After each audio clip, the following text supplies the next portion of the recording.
Treasurer, welcome to 7:30. Thank you, Sarah. You keep saying how relaxed you are about the release of confidential advice from the Treasury. What did you actually say when you were told it had been released?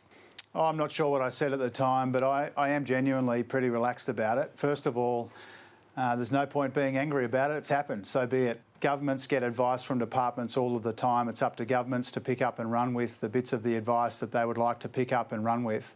But I've done more than that. You know, I've said publicly at the press club and on almost every other occasion that I've been able to do that, I've said the government's priorities are budget sustainability, productivity and resilience. Those are the themes of the Economic Reform Roundtable I'll be hosting here in Canberra, and they're the priorities that I've got in the second term of the government.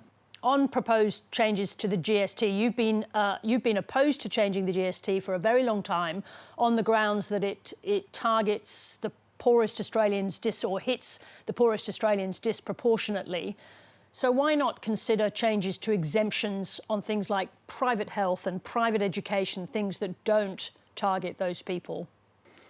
Oh, look, as the Prime Minister's made clear, and I've made clear on a number of occasions, as you rightly summarise in your question, you know, this has not been an area that we are keen on, whether it's the base or the rate of the GST. But just on those, if I may, just on those specific things, because I don't think I understand why. Why is it that those exemptions, is it just that you will not touch GST? Because they do seem to be options for revenue that don't target the poor.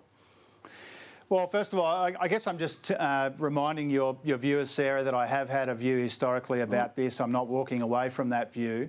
But I don't want to artificially limit or narrow the proposals and ideas and suggestions that people might want to bring to the Economic Reform Roundtable. We've asked for people's ideas, and it may be that people come forward with ideas like the one that you've put in your question. It's not something that we've been attracted to. I think in addition to the concerns that we have repeated on a number of occasions now about the distributional impact on different people.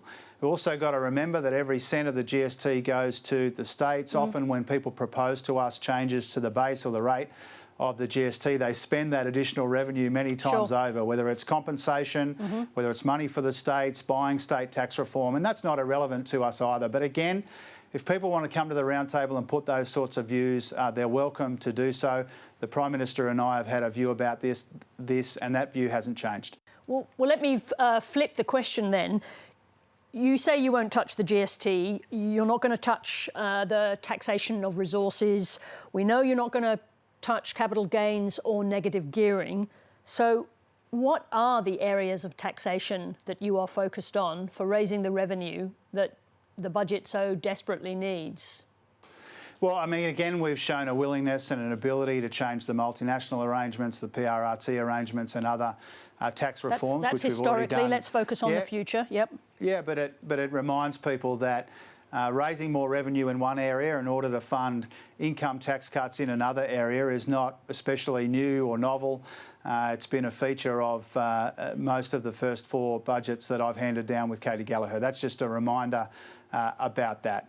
Now, also, we need to remember that tax is an important part of the roundtable, but not the only part of the roundtable. We've asked people to come with ideas around tax and budget sustainability, but also ideas around AI and technology, productivity, approvals, better regulation, Commonwealth state reform when it comes to productivity. And so there are a whole range of issues that people will raise at the Economic Reform Roundtable. That's a good thing. We've made a lot of progress together in our economy. The best way to work out next steps is to do that together. And so in order to do that, I've tried not to dictate to people what ideas they might bring.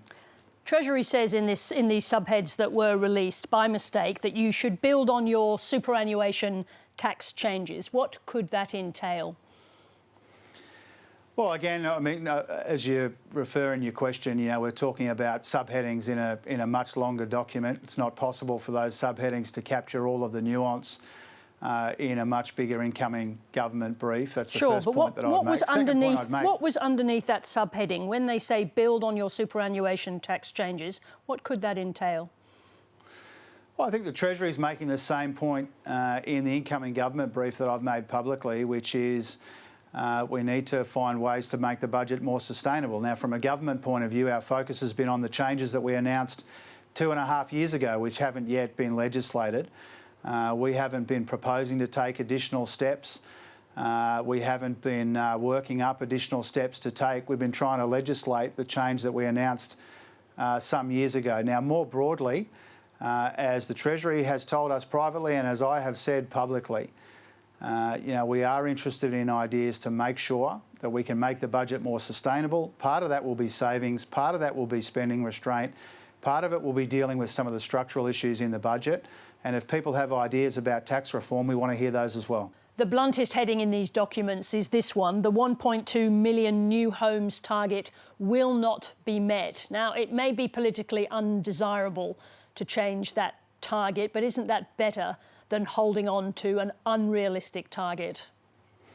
Well, first of all, we've made it clear, myself, Claire O'Neill, the Housing Minister, her predecessor, the Prime Minister and others, have made it clear that this is a very ambitious target. It will be difficult to hit this housing target, but we make no apologies for being ambitious about housing, because for too long it's been put in a too hard basket.